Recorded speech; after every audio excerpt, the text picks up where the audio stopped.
Hello everyone, it's Jamal Thomas. Welcome to the Progressive Soapbox. So, I hope everyone is doing alright. Let me check my sound before I'm off to the races.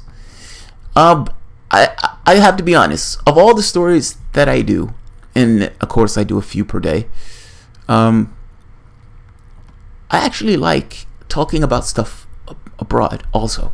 Well, the sentence structure is a little bit weird on that one. I like doing stories across the pond. And there have been big politics taking place in EU. And if I'm being honest, sometimes it helps take my mind off of the chaos that's taking place here. I do this show with a steely resolve, but I am bothered by the shit that takes place. I see it as some degree of utter chaos, but I think that chaos can lead to positive changes, potentially. And maybe it's time for a fucking wake-up call. I don't say that lightly at all. I just mean from the standpoint of there's a thought, the revolutionary fire, that it's tamped down by, I guess you can say, putting through certain reforms of the public itself. Well, what happens when those reforms erode? Well, once those reforms erode, I would say in the case that we have now, the public is in this weird spot of not knowing what the fuck to do. It hasn't necessarily organized around the thought of needing to do something. Like, I'm saying this poorly. I'm saying this very poorly. The fire, the thing that pushes people in a sense, that inflection point, where people get to the point of saying, I'm done, I can't accept this anymore.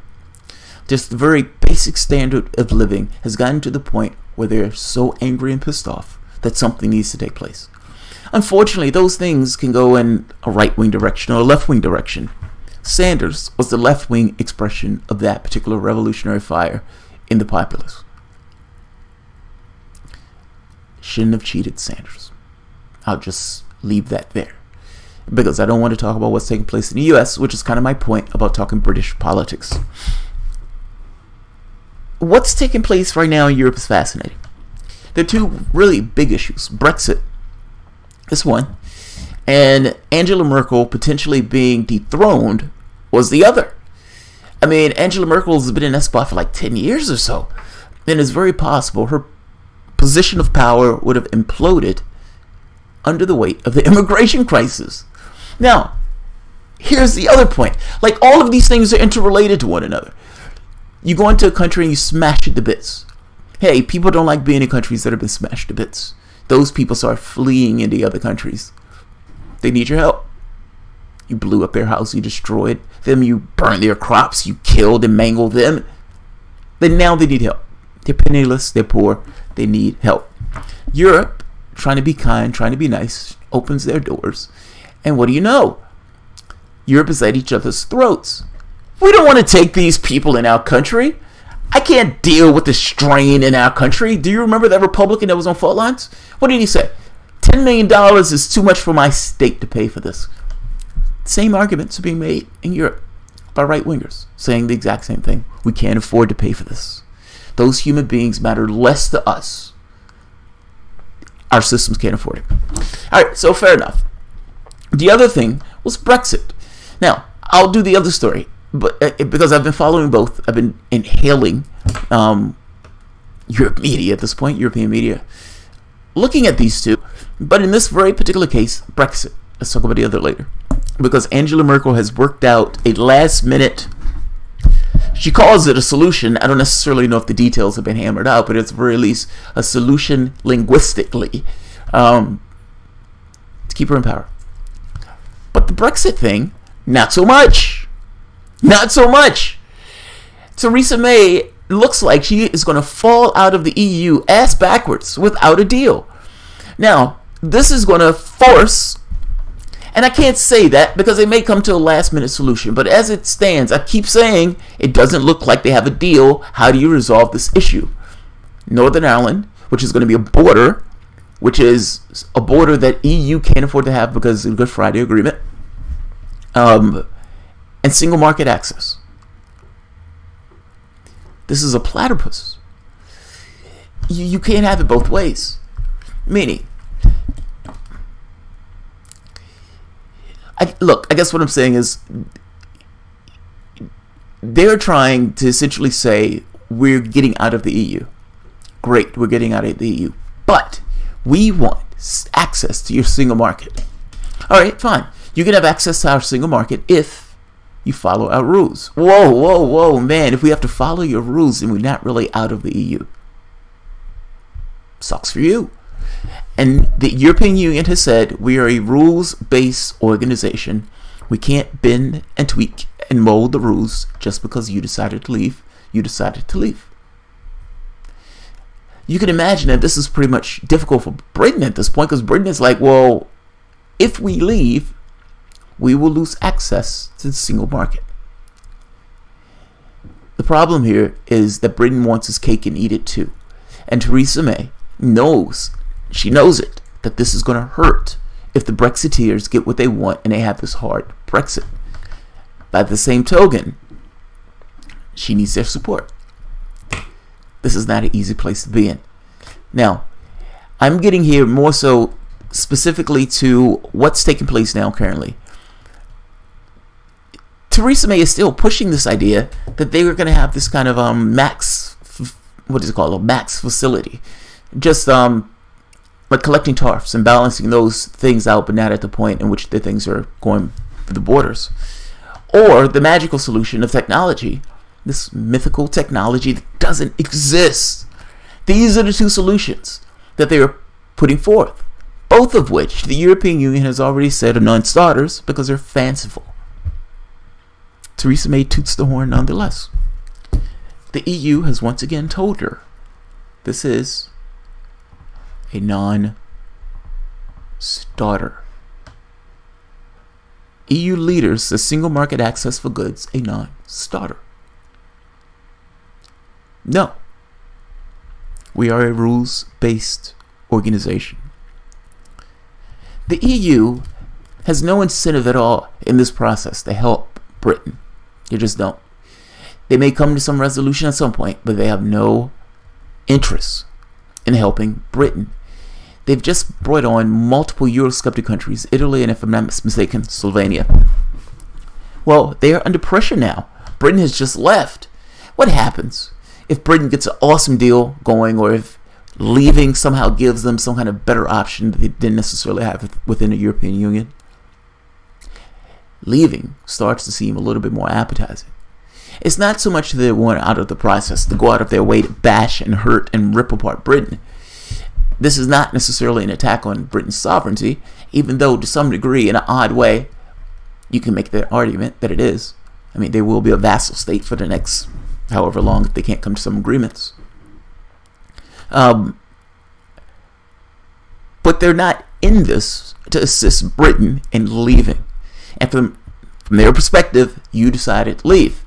Now, the arguments that Britain is trying to make is, well, wait a minute, we still need access to your single market. We want access to your single market. You got to give us access to your single market. Please, give us access to your single market. I'll suck your...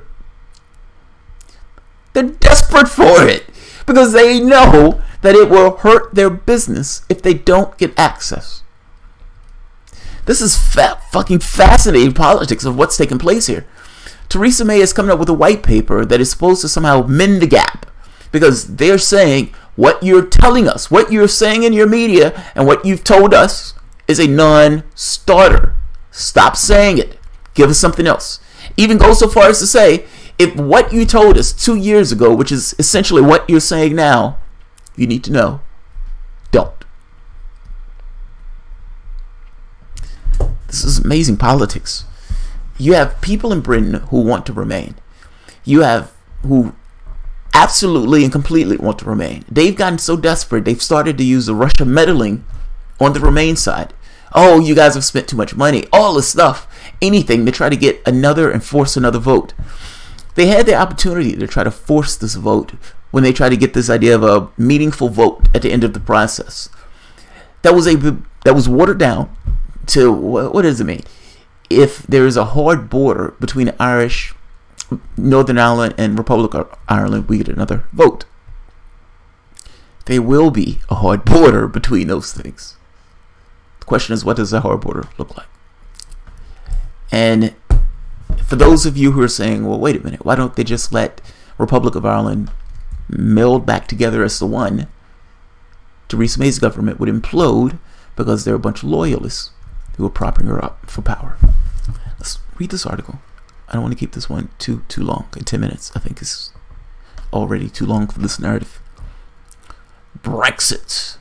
EU leaders says single market access for goods a non-starter. We're not going to let Britain destroy the European Union.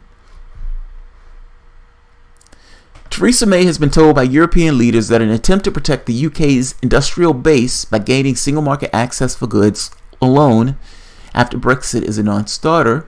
As the Irish Prime Minister warned, we're not going to let them destroy the European Union. After being given a broad brush approach presentation at the Brussels summit of May's long-awaited paper, yet to be signed off by her warring British cabinet, Taoiseach,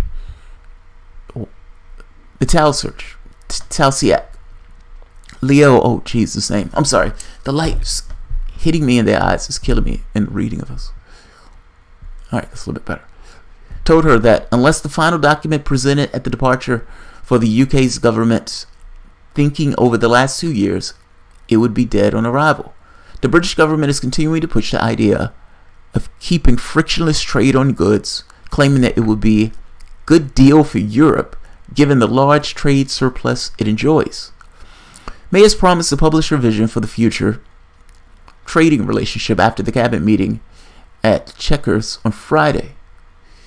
Speaking at the end of the summit, dominated by a row over migration, Donald Tusk, the European Council president, said that quick progress in the Brexit negotiations was needed for there to be any hope of agreement on October at what is increasingly being billed as a make or break summit. This is the last call to lay the cards on the table, Tusk said of the EU's call for a workable plan. The French President Macron said, there is clear message in this respect. We can no longer wait. They're kicking us out the door. They're kicking us out the door. I cannot speculate on the possibility of agreement. I would like an agreement now, but it is not in our hands. We need a clear proposal in compliance with our values. The British Prime Minister is well aware of our treaties because they signed them and ratified them. Brexit can only happen in compliance with our values.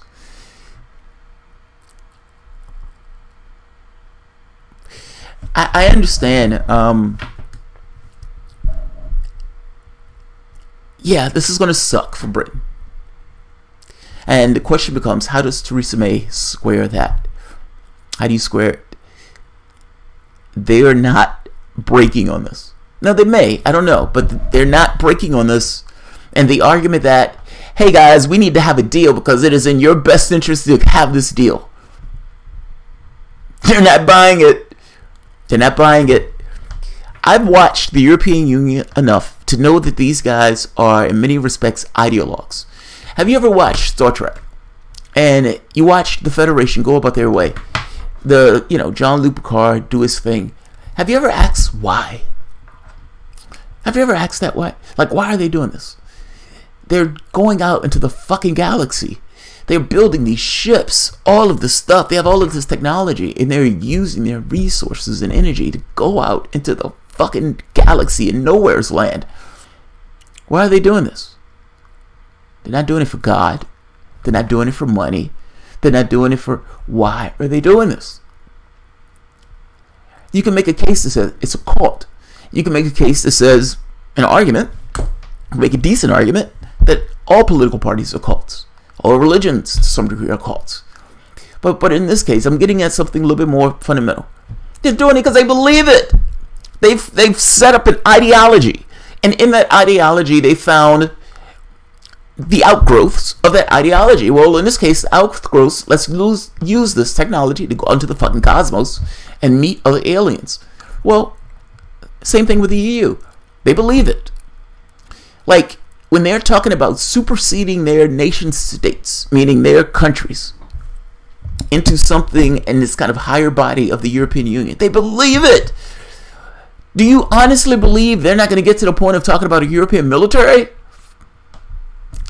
They're trying to bridge these countries closer and closer together. That's what they're trying to do. They have a full belief in this process, in this thing of union of Europe. They're not going to break that for you. They have every incentive in the world of not breaking that for you. Even with that trade relationship between those two things, you're the one that's going to be hurt by this. I guarantee you. So, I like Britain as a country, so my heart goes out to it. And I know that sounds weird, and I don't even necessarily know what that means. I like it as a country. Maybe I like the idea of it. So I don't necessarily want to see any negative come to the people of that country. But I got to be honest. This looks like chaos to me. This looks like utter and complete chaos. So, I am going to leave this here. I'm not going to keep this one going all that long. Just now, U.S. Senate Intelligence Committee backs assessment of Russia election meddling. Sneaking it in before the holidays. It's like, let's tuck this under here. Let's tuck this under there. Government backs government position. Essentially, yeah.